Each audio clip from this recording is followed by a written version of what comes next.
یک پاره یک زن یا شو زندگی میکردن او زنی خدازاده کم کم شوش فریو میکرده خیلی قشلاق داریم همه حاجت خونه با حاجت خونه یا مورینچه داشته اکاشکه навор сохта шудагии бо дастгирии сайти 1xbet дариҷа коэффициентҳои зиёд ва бонусҳои гуногуна меёбем ки силкаш дар комментария. ҳамчунин агар бо промокоди ёвонӣ шумо регистратсия кунед барои пардохти аввалинтон 6500 рубл бонус медиҳанд. я салому я алек барои برادرای سرشماری شهر محمد جون یک قصه براتون پیشنهاد میکنیم. قصه جیز نینیه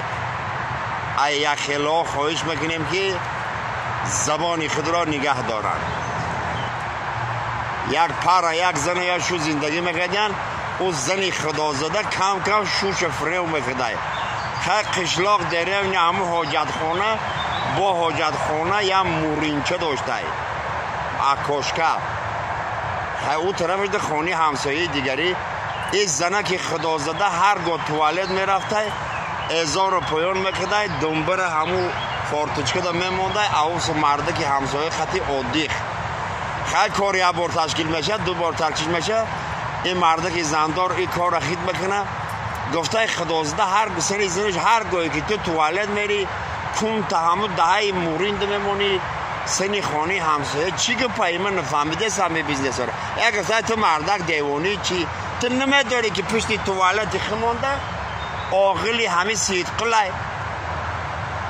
این توالت گاه بومک هست گاه قرم هست گاه نیست هر گاهی که ما حاجت خانه میرم کون مسترفی همو مورین میکنم اوسو گاوای همسایه میلیسن تازه میشه اکنوم مرده که بیچارم یا اویله کده اندک تو پای چوتاو رنگ بده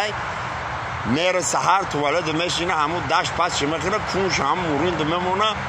اوس مرده که همسایه که زده رای میکنه کون رنگ گلوشی تل سرخ میشه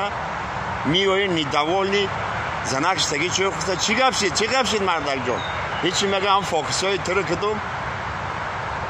حاجت خانده رفتم خیلی حاجت مکدوم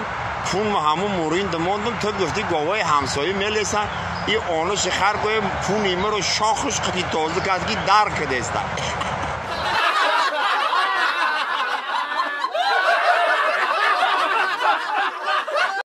این برادرای عزیز همه خیلی پوسکی متاتسیکل من همه خیلی نزوانی